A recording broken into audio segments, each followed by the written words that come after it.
Hey folks, Kilt-Man here. Kilt-Man, once again to entertain you with tales of daring do and kilted joys and splendour. Today, we're wearing the Stuart Black. Gorgeous, an absolutely gorgeous kilt. I have the matching over-shoulder plaid fly to go alongside this, and the sock flashes and the whole rig out, the whole kit and caboodle. It's a beautiful, resplendent and very proud one of the Stuart clan of tartans. Anyway, cup of tea, no whiskey. Hope you guys are all well. Now, remember, we were doing a series of fantasy movie reviews from the early 80s, and today it's the turn of the Beastmaster. Yes, 1982, the Beastmaster by Don Phantasm Coscarelli and his high school buddy Paul Pepperman. Absolutely fabulous cult movie in the making. This was superb stuff at the time. So much so it spawned a lackluster, lousy sequel which had no relation to this movie, and a TV series too, which I never ever saw any of that, so I don't know. I've not heard good things about it, so I never really got into it. But this is the original. Now, at the time this came out, Conan the Barbarian for John Milius, Arnie, Big Arnie as Conan, came out the same year. And there are marked similarities between the story of this and Conan. But the fact remains that when Conan was coming out, this film was already in post-production. So they'd been working on it way before anyone knew what the story of the Conan movie was going to be. So you can't accuse the awesome, auteur that is Don Coscarelli for, ripping off Conan. If anything, he took as his genesis a 1959 novel by Andre Norton, which is a sci-fi fantasy blend called The Beastmaster. But really, he just took the central concept of that, of a guy, a hero that could, telepathically communicate with animals and, use them to his advantage. But beyond that, there's no similarity at all. But he was obviously, massively influenced by the sword and sorcery genre in general. And the story of this has it that it's hokey and silly and weird, but at the start of this movie we have the mad priest, dark priest, Mayax, his name is. It's M-A-A-X. It's Marx or Mayax, played by Rip Torn with a huge beak-like wax nose stuck on him, and his eyebrows go up like that to give him like a sort of hawk-like sort of visage. And he's a frighteningly intense sort of bravura guy. And he plays this, evil priest who is hell-bent on sacrificing kids for some reason. And he has a coven of very Macbeth-like witches writhing around a cauldron who are all demure, gorgeous, semi-nude women until they turn around and reveal haggard, decrepit, zombified, desiccated faces. It's a nice little touch. And he's working for this king, but he knows that there's a prophecy that a son of that king is going to rise up and kill him. He will die by the hand of this warrior. So, and he knows the girl who's pregnant with the king's, unborn child. So he uses one of his witches to go in there, and using necromancy, she transports the fetus. Stay with me. Transport the fetus from the woman into the body of an oxen. And then by firelight, it gives birth, by cesarean. She slices it up and takes the fetus out, and she's going to knife the child, sacrifice it, because this child's going to be the one that is going to spell the doom for Mayax and his devoted followers. 10 out of it. That, as you may guess, is the soundtrack to the Beastmaster. I'll talk about that in a minute now. But the child is saved by a sort of aging warrior villager who stumbles across this sort of ritual, and he manages to take out the witch, and he takes the child as his own, and he brings him up, and he grows into Marc Singer. Classically trained Shakespearean actor Marc Singer, who, apart from the TV series V and this, I really don't know him from anything else. I just don't know him from anything else at all. By all accounts, he's a fabulous actor, although you probably wouldn't get that from this performance. He's full of charisma, he's full of personality, but he's clearly not, a fabulous actor when it comes to this sort of role. But my God, he looks the part. he is ripped and toned. And look, I'm a staunch heterosexual bloke, but you know, his breathtaking physique he's got on this. He's not even huge. He's just so expertly toned. Brilliant. But I admire anyone who can transform their body to fit a role, and that kind of dedication. You know, and he does a bang up job in this. And early on, they've discovered in a grizzly bear attack, which kills another villager, that he's got this power to commune with animals and to use them as his allies. But they try and keep it quiet. Now, this is obviously born of the whole necromantic ritual that brought him into the world, and the fact he was transported into an oxen, you know. So, but it's never really explained. So, the course of the movie, he will have two ferrets, Podo and Kodo, who are gloriously, they're such good fun. You'll have an eagle flying around, and he can see through the eagle's eyes, and he'll have, most famously of all, a black panther. Except it's not a black panther, because they couldn't get him. They were too hard to train them, so they couldn't get a black panther. So it's actually a tiger, which has been dyed black. And for the most part, that works, but in certain lighting conditions, you can see the stripes, but it doesn't matter. It doesn't matter. And it's a fabulous, it acts really, really well. And it proves that Marc Singer in interviews does say that he had an affinity with the animals for real. You know, he genuinely had epiphanies, especially with the eagle, and it shows in the movie. His chemistry with these animals, these creatures, is fantastic. You genuinely see them, especially these ferrets, as actual characters. No, you can't make ferrets act. You know, you can't train them except with off-camera having food to make them do certain things. But these act as his thieves. They save his life a couple of times. They gnaw through the ropes on a castle's big fortress door. They do all sorts. They rob keys, and you genuinely believe these things are doing his bidding. They're acting, and they're just ferrets. Even the tiger is magnificent. When you see Marc Singer, whose name actually is Dar, this surrogate father christens him Dar, and Dar and this tiger go running through the landscape, the gorgeous desert landscapes of Simi Valley outside Los Angeles. Simi actually means wind, as the production crew realised when half their sets got blown down on a daily basis because the ferocious fucking winds that ransacked the wasteland. But it's gorgeous, you know, very desolate, arid landscape, but it looks beautiful at the same time. But when you see Marc Singer and this tiger legging it through the landscape, it's almost like if you watch me and my husky running through the woods, running down the beach, you know, it's that kind of loyalty and camaraderie. It really is. It's spellbinding to watch because you think, hang on, they're definitely friends, and that tiger is definitely working with him. And it's brilliant to behold. So anyway, Dar is brought into this other village, you know, miles and miles away from this kingdom where he was originally spawned. And in the meantime, Mayax has imprisoned the king deep down in the dungeons beneath this huge pyramid.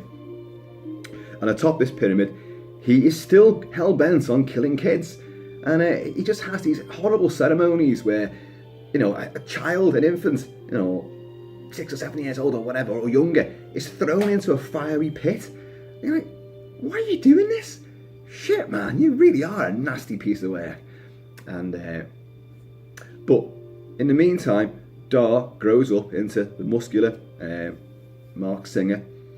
The evil horde of the Jun, who are a barbarian tribe, lay waste to Dar's village. Dar tries to fight back. He's been taught sword fighting skills by his father, but everyone is killed except for Dar. He's badly wounded, but his dog, which is a big white German Shepherd, manages to, I think it's meant to be a wolf, but it's a German Shepherd, drags him to safety, even though it gets a crossbow bolt in it. And he comes to, and the poor dog is lying next to him. It's horrible. It's give its life to save him. And he brings the body of this dog back. And all the villagers have been impaled on stakes, or they're hanging from they had like tree houses and stuff in this village, and it's all been burnt to the ground. And he pledges vengeance. and he gets, like, I think it's his father's sword, which is a wonderful bit of blade. What it is, it's the bastard hybrid of a Persian scimitar mixed with a Japanese katana. Yeah, you wouldn't think that would go, but it really, really works. I would love to get one of those swords. You know, I have a vast collection of swords, and I have another one arriving soon as well, which I'm going to cover for you all. But I'd love to get this sword. Like, same as the Mind Sword from Hawk the Slayer. It's a brilliant, brilliant blade, and I'd really love to get my hands on a replica of that, but hey, they don't seem to be around. Any of you out there know where I can get my hands on one, please do come forward. Even if you've got to use a coven of witches to do so. So he pledges revenge. So he goes off into the wasteland, does some sword fighting skills on top of a mountain, and then he meets this eagle, he meets the ferrets, he meets the tiger. He will also then meet Tanya Roberts. Tanya Roberts, ex-Charlie's Angel. And of course, she was in one of the Bond movies as well, one of the Roger Moore ones, as if she's going to fall in love with Roger Moore, who was pushing 60 at the time. And she is the stuff of dreams. And it's a nude sequence as well. She and this other girl are bathing in this, what was apparently a freezing cold lake. Freezing cold, because they filmed it in winter as well. And like Marc Singer and Tanya Roberts are wearing next to nothing throughout the entire movie. They must have been freezing their asses off. And when you see her rise from the water, yeah, you know that she's been quite chilly in that water. And for a film that's supposedly for full families, there's something for, you know, every member of the family. There's animals for the kids, there's action aplenty for everybody, there's Marc Singer for the ladies, there's Tanya Roberts for the the dads, but there's nudity and quite brutal violence in it as well, and yet the tone is one of comic book naivety and charm. But that's Don Coscarelli for you. I mean, he and Paul Peppermint both wrote the script together, but Coscarelli directed it, and this was the first time he had major funding from somebody else. All his films, there's only been 3 before this, 2 family comedy dramas, and then Phantasm, the great Phantasm, which it took him ages to make these films, and he was using friends and family, and it was just all getting money for bits and bobs from here and there, and just cobbling together, fledgling, movie industry, cottage industry. But this time he had big money thrown at him, and initially the film's financiers did not like his style at all, and they tried to get rid of him, they tried to sack him, and he fought back, but they were having none of it. No, it's the high road for you. And what they got on board as well, another thing which was in this film's massive favour, is the glorious cinematography from John Alcott. John Alcott worked with Stanley Kubrick. Most famously, he lensed Barry Lyndon with natural lighting and indeed negative lighting. Negative lighting is when you take light away, so you start filming in darkness. As any movie photographer, cinematographer will tell you, 70% of the filming is the lighting you put into it. But John Alcott would take lighting away, and this natural sort of light gives him a very distinctive sort of style. And especially in the desert sequences and the nighttime sequences, it really, really works. You genuinely feel like you're there. And when they threatened to oust Don Coscarelli, John Alcott said, well, if he goes, you're losing me too. And of course, he's a big bloody Oscar bait cinematographer. So they went, okay, you win. Don, you stay. And he didn't get a final cut on the movie. He was ousted from the editing room. But, these are the things that happen when, you're a maverick independent filmmaker who suddenly gets a big shot. People don't seem to like that sort of thing. And they want to take some kind of creative control over it. The people in suits, those guys, they put up the finances. Anyway, so he's going to meet Kiri, who is Tanya Roberts, who apparently is actually a slave girl. A priestess come slave girl, where, in the thrall of Mayax back at the pyramid. How on earth she got a bit of free time to go and mess about in the lake? It's beyond me. She was free. He will also meet John Amos, the great John Amos, who was brilliant in Die Hard 2 as the maverick special forces commander who beats the shit out of Bruce Willis on the wing of the plane at the end, and then gets chopped up in the propellers, the engine. And he's got a lad with him who actually is the king. Remember the start? Dar is actually the king's son, but so is this other lad. He's also the king's son. So both of those have a legitimate claim to the throne. Dar doesn't want it, and Dar even never lets on. And it's one of them. So, like Sword and the Sorcerer, where Talon is actually the heir to the throne, but he never lets on either. And that came out the same year as well. Similarities. So he meets these guys, and Seth, the John Amos character, has a staff, and he wears like a sort of S&M leather and studded sort of rig out. Very, very puzzling. Apparently, Marc Singer, who wears nothing but a leather loincloth. But, man, if you look like that, I'd go to work. I would go to work in nothing but a loincloth if I looked like that. Hang on. I do look like that. I jest. The two of them, when they first met in full costume on the first day they'd be filming together, the two of them walked into each other and just fell about laughing because we're acting in these things, and it sounds hysterical. A proper Don Coscarelli can promote a good family atmosphere on his productions, and everyone got along absolutely great. Rip Torn, who plays Mayax, is a renowned, notoriously difficult to work with actor, but by all accounts he did pretty well on this. Although he stayed in nasty character, even between takes, he was still sinister and evil, especially with that bizarre nose, which had a habit of melting in the heat of the lights and all that. Maybe that's why John Alcott took the lights away, to try and preserve that nose. Anyway, Beastmaster and his animal menagerie will break into the pyramid. They're going to find the king. They're going to rescue him. They're going to save the day. He's going to finally kill off Mayax. But he'll lose one of the ferrets as well, because the ferret, just as Mayax, you think he's dead, he gets up behind Beastmaster. He's about to stab him, and the ferret leaps up, starts pressing on his throat, and he's like, Beastmaster kicks him into the fiery pit, and but they've lost one of the ferrets as well. I think it's Podo, and poor Kodo comes up and he's looking over the steps into this fiery pit. Oh God, no! But that isn't the end of it. I'm cutting this a lot short here, because I don't want to spoil too much of these things. Just when you think it's all over, and he's deposed of the evil Mayax, on a big battle on this pyramid, which they built, by the way, is based on the Mayan and Aztec pyramids. So it's very, very steep. It's got an incline like that, and little 6-inch steps all the way up, and they fight up and down these steps. My God, it's going up, 80 feet, 100 feet? And the stuntmen are all plummeting over the edge. Jesus, you want to see this. It's quite hair-raising to think that people run up and down these steps. They think it's all over. Cloud of dust in the distance.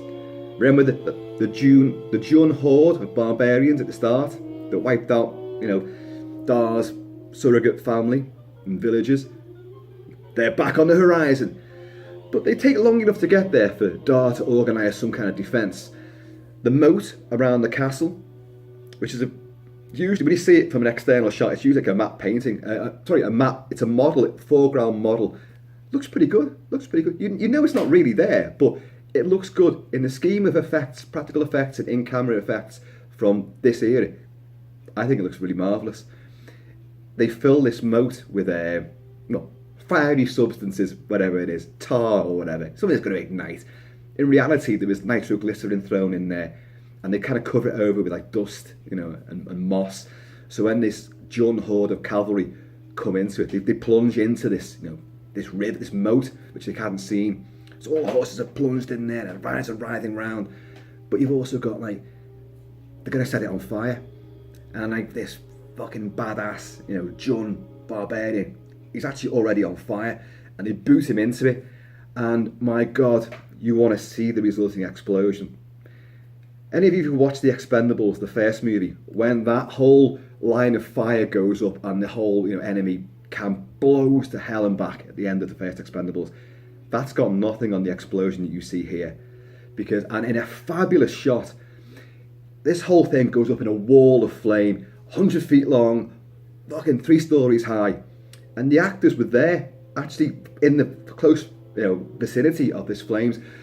It rains, fire drops down, and in one great shot, you see Marc Singer by this little bridge, and the force of the explosion has just driven him back, and he's sort of crawling out the way, and there's flames landing all the way around him. My God, it looks absolutely amazing, really phenomenally good effect, because it's not an effect, it's fucking real. You could have immolated the entire cast and crew with that, but it's kept in. They kept the shot in there, and it looks tremendous. And it's a great big battle as well that he has with the leader of the Jun horde, the one who actually, he'd already tried to fight him in the battle at the start, and then he gets clubbed over the head and all that. And obviously, they win the day, and he rightly puts the little lad on the throne, sort of thing. And then he goes off with Tanya Roberts. He tries to leave her, but she runs after him. And so he's got the tiger, he's got one ferret, he's got the eagle still. And they've all played a major part in saving his ass throughout the movie. But there's loads of good points to this film. When they get in the pyramid's full of dungeons and trapdoors and secret passageways, and it's brilliant. And these devoted disciples of Mayaks are creating this berserker army. You first encounter them, and then they have to go down a corridor, and in the grill work, the cage either side, you can see these glowing green eyes. I mean, these clawed and spiked arms come through, and he has to climb above on this rope to try and get through them all. The Beastmaster, of course, because what they're doing, they're creating this race of berserkers. They use muscle-bound guys, and they strap them into sort of S&M spiky, studded, weird leather battle armor, and then they put these green, futuristic alien parasite leeches through a tube into their brain, which fries them so they've got no fear anymore. They've got no morals, no conscience, no intelligence. And with these spiked, sleeves and gloves, they go on like a rampage, smashing doors. It is a bit silly, but it's a nice touch as well. Another nice touch, of course, is there's a ring, there's a seeing eye ring, which is a spy for Mayaks, so we can see what's going on there. And when the wearer is asleep, a lid opens up on it, and this eye sees what's going on, and they look into the cauldron. They can see who's around and pick up on the plans and all this. But it's great. It's great stuff. Big battle with these berserker type weirdos. The sets are fantastic. There is a nice sense of humour to it as well.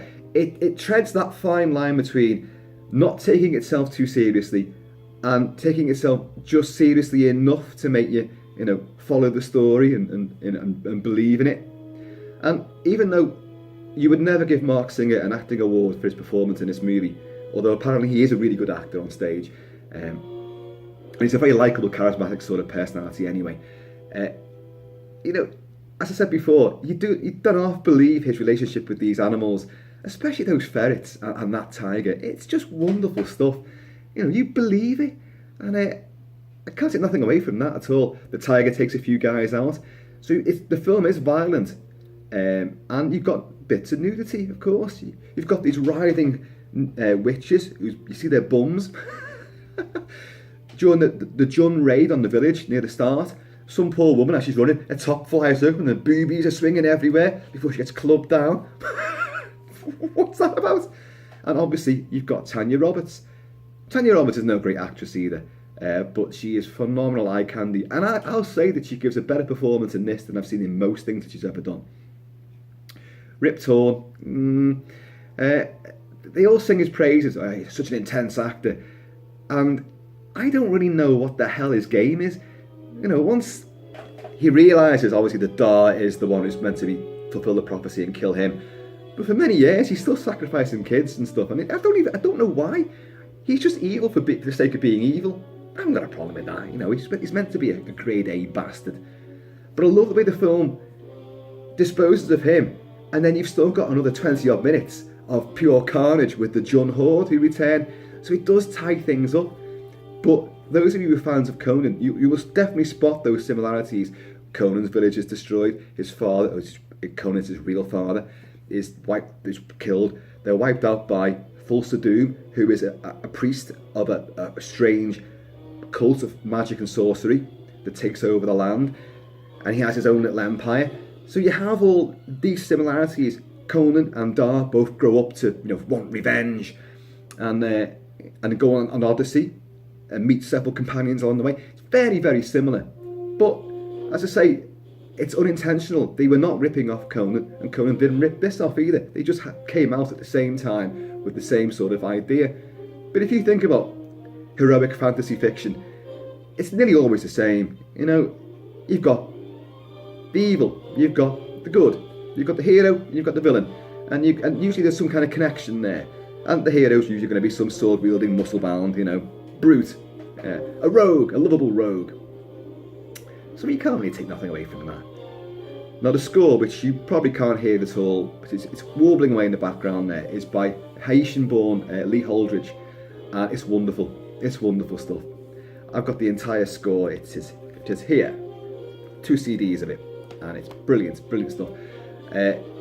Lee Holdridge would go on to score the King Arthur, the feminist version of King Arthur, based on the book, but it's a TV miniseries called The Mists of Avalon, and that to me is one of his most beautiful scores. It's truly, truly moving, breathtaking, and exciting. But this is great too. It's purely heroically based, and there's a sort of sweetly romantic angle to it as well. But that is not for Dar and Kiri. That is for him and the animals. It's more like Dar's theme and his relationship with, his little fairy buddies, fairy and feathered buddies. As I say, it spawned a sequel, which had no relation to this. Different cast, different crew, everything was different. And a TV series. Please comment below and let me know about the TV series, how that fared, because I do remember it existing, but I never ever saw a single episode of it. It could be good. Well, I actually heard it wasn't very good, but anyway, the jury's out on that one. So yeah, the Beastmaster, cult classic without a doubt. There's even a great bit on the on this lake, cutting through these deserts and these arid mountain landscapes, and you've got beautiful blue waters, this lagoons going through. Remember John Carter, should it be called John Carter of Mars? Very similar. And Planet of the Apes, cutting through, these deserts with these beautiful, totally out the blue, sort of crystal blue water and lakes and rivers, and they're on rafts, and you get that in this as well. And it's just spectacular scenery, and it really, really, lends itself to, conveying this sort of. It's set in meant to be a Bronze Age, and like a sort of Bronze Age alternate universe. But it's got a nice little sense of humour to it. The animals are spectacular, as I say. There's so much eye candy for men and for women in this. I've got to say, watching Marc Singer, I just want to go and work out all over again, and just because apparently he worked out relentlessly throughout this. But I think part of the reason for that was to keep his fucking body warm, because it was that cold during the winter when he filmed it. And poor old, Tanya Roberts, God love her, she suffered for her art, and her suffering is our gain. So yeah, the stunts are great, the action is great, the sword fighting isn't wonderful, but there are moments within it which really work. This is the kind of film where there's a lot of, you hit the aiming for the sword, clang, clang. The guy you're going for is right there. You're not going for him, you're going for the sword. So it's quite highly announced choreography. But there are some great bits of parry, kick, elbow, roll around and tussle. And the big Jun barbarian chieftain has this fantastic sort of big pickaxe-like stave thing with a big ball of metal on the end of it, a big spike, which he keeps thudding into, just inches away from Dar's head. And it's good. As I say, the film is surprisingly violent, and you've got the bit of nudity as well. So it does make you wonder, how did they get away with all that? And it was only, a PG in the States, certificate A over here. The Blu-ray of it, here is the Blu-ray. That's a European Region B Blu-ray. It's not available in a lot of countries, I don't think, this. Well, it's actually, on that, it's an M for mature audiences. But it's wonderful. Don't know if you can see on the back there. Look. Oh, look at it. And look at him. Come on. And that's a great poster as well. Absolutely tremendous poster. This is a great film, folks. It's good. It's great, good thumb, and good fun. I love it to bits. And it definitely fits in with this sort of era of muscle-bound sword and sorcery, slightly tongue-in-cheek OTT adventure yarns which came out in this period of the early 80s. Got a few more to do, a few more lined up. I've got another video to come later on today, which is about another fantasy film, but it's not primarily one from this period, but you'll see soon enough. So in the meantime, folks, as always, be safe out there. Keep it Celtic, keep it Celtic. And I'm going to see y'all later.